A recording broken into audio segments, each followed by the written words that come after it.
같이 보실 말씀은 출애굽기 7장 14절로 25절까지의 말씀입니다. 한 목소리로 말씀 합독하시겠습니다. 여호와께서 모세에게 이르시되 바로의 마음이 완강하여 백성 보내기를 거절하는도다. 아침에 너는 바로에게로 가라. 보라, 그가 물 있는 곳으로 나오리니 너는 나일 강가에 서서 그를 맞으며 그 뱀되었던 지팡이를 손에 잡고 그에게 이르기를 히브리 사람의 하나님 여호와께서 나를 왕에게 보내어 이르시되 내 백성을 보내라. 그러면 그들이 광야에서 나를 섬길 것이니라 하였으나 이제까지 내가 듣지 아니하도다. 여호와가 이같이 이르노니 내가 이로 말미암아 나를 여호와인 줄 알리라. 볼지어다 내가 내 손에 지팡이로 나일강을 치면 그것이 피로 변하고 나일강의 고기가 죽고 그 물에서는 악취가 나리니 애굽 사람들이 그 강 물 마시기를 싫어하리라 하라. 여호와께서 또 모세에게 이르시되 아론에게 명령하기를 내 지팡이를 잡고 내 팔을 애굽의 물들과 강들의 운하와 못과 모든 호수 위에 내밀라 하라. 그것들이 피가 되리니 애굽 온 땅과 나무 그릇과 돌 그릇 안에 모두 피가 있으리라. 모세와 아론이 여호와께서 명령하신 대로 행하여 바로와 그의 신하의 목전에서 지팡이를 들어 나일강을 치니 그 물이 다 피로 변하고 나일강의 고기가 죽고 그 물에서는 악취가 나니 애굽 사람들이 나일강 물을 마시지 못하며 애굽 온 땅에는 피가 있으나 애굽 요술사들도 자기들의 요술로 그와 같이 행함으로 바로의 마음이 완악하여 그들의 말을 듣지 아니하니 여호와의 말씀과 같더라. 바로가 돌이켜 궁으로 들어가고 그 일에 관심을 가지지도 아니하였고 애굽 사람들은 나일강 물을 마실 수 없으므로 나일 강가를 두루 파서 마실 물을 구하였더라. 여호와께서 나일강을 치신 후 이레가 지나니라. 아멘. 할렐루야. 오늘도 예배의 자리 가운데 모이신 성도님들 주님의 이름으로 환영하고 축복합니다. 같이 나눌 말씀의 제목은 의지하던 강이 멈출 때 참 주인이 드러납니다라는 말씀의 제목 가운데서 은혜를 나누도록 하겠습니다. 이제 본격적인 하나님과 가짜 신 간의 싸움이 시작되었습니다. 어제 말씀을 통하여 이제 이 치열한 영적 전투의 자리 가운데서 붙들어야 될 것이 무엇인가에 대하여 말씀해 주시는 것이 오늘의 말씀이에요. 이제 오늘 말씀 가운데서는 나일강이 피로 변하게 되는 사건이 주어져요. 이 상황이 무엇을 뜻하는가? 애굽인들이 이렇게 번영할 수 있었던 이유가 나일강이라고 말해도 과언이 아닙니다. 이 물 때문에 이들이 번영하였고 교통적으로 또 이런 농사적으로 다양하게 번성할 수 있도록 이란 중심에는 나일강이 있었습니다. 근데 이 강이 진정으로 이렇게 더하여 주고 주시는 이가 누구인지에 대하여 말씀을 주시는 것이 오늘의 말씀이에요. 바로가 이 모든 강을 주관하여서 풍요로움을 주는 것인가? 아니면 이 모든 것을 창조하시고 운행하시는 이이신 하나님께서 이와 같이 일하시는 것인가? 이 두 가지의 싸움이 갈래길 가운데 놓여 있었습니다. 이 둘의 싸움은 고민할 필요도 없고 이 둘이 서로 붙여볼 필요도 없습니다. 진짜와 가짜 간의 싸움이기 때문에 이 싸움은 무조건적으로 하나님이 이길 수밖에 없는 상황이에요. 하지만 이들은 이 상황을 알지 못하였습니다. 그렇기 때문에 하나님께서 하나님됨을 나타내시기 위하여 이 패역한 땅 가운데서 나일강이 주는 이 풍요로움, 그렇기에 나일강을 숭배하고 이와 같이 하나님이 아닌 이런 다른 것을 의지하는 이들 가운데에 진정한 참신이 누구인가를 드러내는 것이 오늘의 말씀입니다. 이것이 우리에게 주는 중요한 교훈이 무엇일까를 생각해 봐야 됩니다. 누군가에게는 다들 나일강이라고 하는 것처럼 각자의 마음 가운데 강이라는 것들이 있습니다. 내가 포기해야 됨에도 불구하고 포기하지 못하는 것들, 그것은 돈일 수도 있고요, 그것은 명예일 수도 있습니다. 그것은 우리의 가정일 수도 있고요, 그것은 우리의 이 일터 가운데에 주어지는 성공의 욕심일 수도 있습니다. 주님이 우리에게 원하시는 것은 이 나일강과 같은 것들을 내려놓고 참신이신 하나님 앞에 복종하며 믿음의 자리로 나아오라 우리에게 말씀해 주고 계세요. 이 말씀을 듣지 아니하였던 결과물이 무엇인지를 우리가 생각해 봐야 됩니다. 하나님께서 분명히 이스라엘이 하나님께 예배 올려드릴 수 있도록 이제 보내라 라는 것을 말하였지만 거부합니다.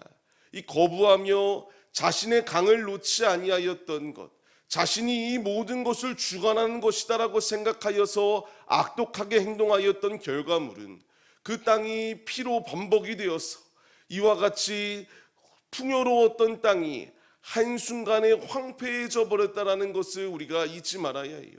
우리의 강을 붙들고 그것을 놓지 아니하며 나의 자아를 부인하지 아니함으로 내가 끊임없이 육신의 생각대로 삶을 사는 결과물은 바로가 고꾸라지는 것처럼 우리 역시 실패하고 넘어질 수밖에 없다는 사실을 잊지 말아야 합니다. 주님께서 우리에게 원하시는 것은 나의 마음의 완악함과 내 고집과 아집으로 가득 차서 마음대로 삶을 살아내길 원치 아니하세요. 주님이 원하시는 것은 말씀에 순종하여 믿음의 자리로 나아오길 원하고 계십니다. 삶을 시작하는 성도님들, 오늘 말씀을 통하여 우리에게 분명히 교훈하시잖아요.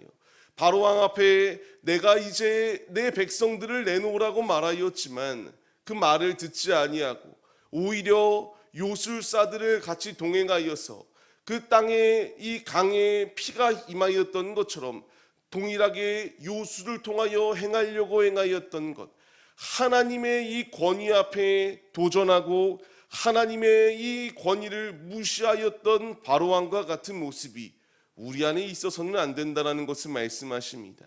이제 우리가 말씀에 반응해야 돼요. 주께서 우리에게 원하시는 분명한 뜻은 이 모든 유혹에 넘어지는 길의 끝은 실패요 멸망이다. 오직 하나님만이 참신이시며 하나님만이 모든 것을 주관하실 수 있다. 우리가 붙잡아야 될 것은 주님 외에 다른 것이 없다라고 하는 믿음을 가지고 주님께 우리의 중심을 내어드릴 수 있는 믿음의 도구들이 되어야 된다는 사실을 잊지 마시기 바랍니다. 말씀을 받는 성도님들, 이제 진짜와 가짜의 싸움이 시작되었다라고 말씀드렸습니다. 이 가짜가 지금 우리의 삶 가운데서도 얼마나 왜곡하고 우리를 무너뜨리려고 하는가를 점검해 봐야 됩니다. 분명히 우리에게 필요한 것은 주님을 붙들고 삶을 살아내야 되는 것인데 이 악독한 세상은 그렇게 하는 것이 잘못된 것이다라고 말해요. 바로가 생각하였던 것은 자신들의 이 백성들을 어떻게 하면 평안으로 이끌까를 생각해야 됐으나 그가 행동하였던 것은 23절 말씀과 같이 그냥 관심을 가지지도 않고 궁으로 돌아가 버렸다라고 말하고 있습니다. 우리에게 필요한 것은 이런 모습이 아니에요. 자신의 백성들을 생각지 아니하고 돌아가였던 이런 왕과 같은 모습들, 이것을 우리가 내려놔야 됩니다. 오늘 우리는 성탄절을 맞이하고 있습니다.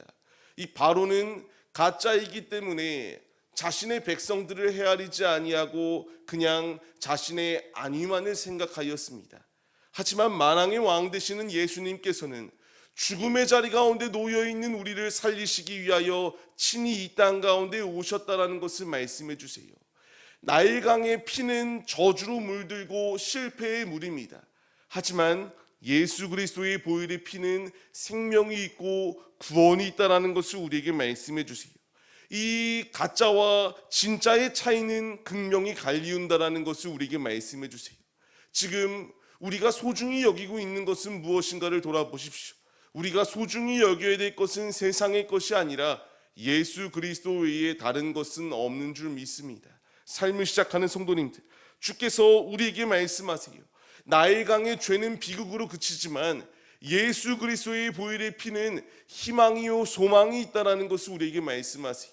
내가 붙들어야 될 것은 내 자아가 아니라 주님의 말씀이다라는 것을 말씀하십니다. 우리의 강을 내려놓으십시오. 생명의 강은 오직 주님 안에 거하는 것이 마땅함을 우리에게 말씀해 주십니다. 흉내내는 것 가운데에는 능력이 있을 수 없어요. 아무리 요술사들이 흉내낸다 할지라도 결국 그들은 무너질 수밖에 없는 이런 자리 가운데 놓여 있는 자들이었습니다. 주께서 우리에게 원하시는 것은 흉내내는 것이 아니라 능력 안에 거하며 주님을 높여드리는 믿음의 도구들이 되어라 우리에게 말씀하세요. 완악한 마음 가운데 놓여있는 것들을 내려놓으시고 이 거룩한 성탄절, 날 위하여 예수님이 오신 이유는 이와 같이 흑암에 매여 있는 자들을 자유케 하시기 위하여 오셨다.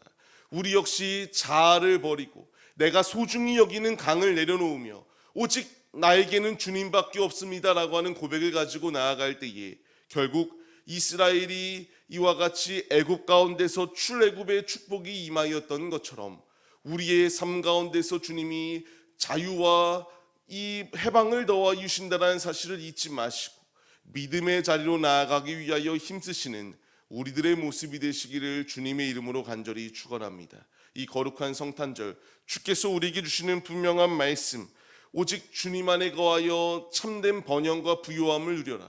이 출애굽의 사건은 하나님의 하나님 되심을 나타내는 사건이었습니다. 이제 주님께서 우리의 삶 가운데서도 동일하게 일하여 주심을 잊지 마시고 삶의 자리 가운데서 하나님의 하나님 되심을 나타낼 때에 믿음의 자리로 나아가 주님을 기쁘시게 드리는 데에 앞장서는 믿음의 도구들이 우리들이 되시기를 주의 이름으로 간절히 축원합니다.